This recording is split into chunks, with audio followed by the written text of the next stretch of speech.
Opposition एक right wing leader से नहीं टकरा रहा है, अपोजिशन एक लेफ्ट विंग लीडर से टकरा रहा है। शौचालय का निर्माण करना, शौचालय किनके लिए है? मिडिल क्लास के लिए नहीं है, अपर मिडिल क्लास के लिए नहीं है, अपर क्लास के लिए नहीं है। घरों का निर्माण करना किसके लिए है?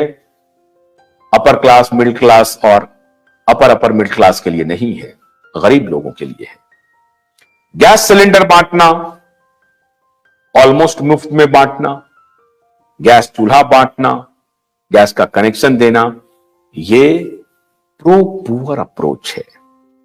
और इसलिए यहां पे हमारे देश की जो परंपरागत लेफ्टिस्ट पार्टियां हैं वो आहिस्ता आहिस्ता सीन से बाहर जा रही है और उनके लिए कोई स्कोप नहीं दिख रहा है। उनकी सारी आइडियोलॉजी नरेंद्र मोदी ने कैप्चर कर लिया है। न सिर्फ कैप्चर कर लिया है वरन की बहुत अच्छे तरीके से एग्जीक्यूट भी कर रहा है। भारत में जो लेफ्ट के गवर्नमेंट अब एक बचे हुए हैं केरला में, उनकी भी हालत खराब है। खुद वहां के गवर्नर कह रहे हैं कि केरल सरकार बैंकरप्ट हो चुकी है, उनके पास लोगों को तनख्वाह देने के भी पैसे नहीं बचे हैं। लेकिन राष्ट्रीय स्तर पे नरेंद्र मोदी इतने मजबूत हैं, 151 लाख करोड़, 150 करोड़ लोन लेने के बाद भी प्रधानमंत्री 11 लाख करोड़ रुपए उनका लोन चुका रहे होंगे, क्योंकि जीएसटी से कलेक्शन हो रहा है, पेट्रोल और डीजल महंगा हुआ है और उनसे लगातार कलेक्शन बढ़ता जा रहा है। इसलिए प्रधानमंत्री middle class, upper middle class और हायर क्लास पे लगातार बोझ बनाए हुए है, आर्थिक दबाव बनाए हुए है, क्योंकि 20 करोड़ परिवारों को आर्थिक रूप से शांति देनी है, आर्थिक रूप से रिलैक्स करना है। यह है अमीर से लो, गरीब को दो। और यहां पे प्रधानमंत्री पूरी तरह से लेफ्ट की आइडियोलॉजी को आगे बढ़ा रहे हैं और ये सबसे बड़े संकट का विषय है कांग्रेस पार्टी और लेफ्ट के लिए। इसलिए लेफ्ट और कांग्रेस दोनों को कुछ नया नारा, कुछ नया आइडिया, कुछ नई सोच लेकर के जनता के बीच में जानी पड़ेगी, क्योंकि भारत के नए फिडेल कास्ट्रो तो नरेंद्र दामोदर दास मोदी हैं। आज मैंने आपके सामने में तथ्यात्मक विवेचना की ही रखी है। उम्मीद है आप अपना फीडबैक हमें जरूर दीजिए कि क्या वाकई में नरेंद्र मोदी लेफ्टिस्ट हैं। मेरा नजरिया तानाशाह की तरफ नहीं है, मेरा नजरिया अप्रोच को लेकर के है, खासतौर पे प्रो पुअर अप्रोच को लेकर के है।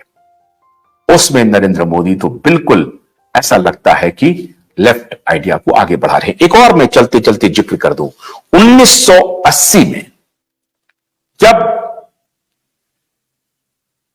अधिवेशन हो रहा था भारतीय जनता पार्टी का और उस वक्त राष्ट्रीय अध्यक्ष थे अटल बिहारी वाजपेयी, मुंबई अधिवेशन था और मुंबई में समंदर के किनारे जब भारतीय जनता पार्टी का अधिवेशन चल रहा था, उस वक्त एक तरफ एक हाथ में कमल और दूसरे हाथ में ऑलमोस्ट साम्यवादी विचार, यही अटल का भाषण भी था। आपको अगर उस भाषण को याद करें, उस भाषण को देखें तो आपको उसकी पूरी छवि दिखाई पड़ेगी। ऑलमोस्ट साम्यवादी, समाजवादी विचार, समाजवादी और साम्यवादी विचार के से ओतप्रोत उनका भाषण था, वही अप्रोच भी था। आज ऐसा लगता है कि लगभग 43-44 वर्षों के बाद नरेंद्र मोदी अटल बिहारी वाजपेयी के 1980 के भाषण को मूर्त रूप में साकार कर रहे हैं। और अटल बिहारी वाजपेयी तो अपने जीवन काल तक राइट विंग के नेता बने रहे, अप्रोच उनका उदारवादी था, लेकिन नरेंद्र मोदी राइट विंग के नहीं, लेफ्ट विंग के मजबूत नेता बनकर के उभरे हैं। जात के आधार पर सामाजिक विश्लेषण किसी दिन और। आज बस इतना ही। नमस्कार।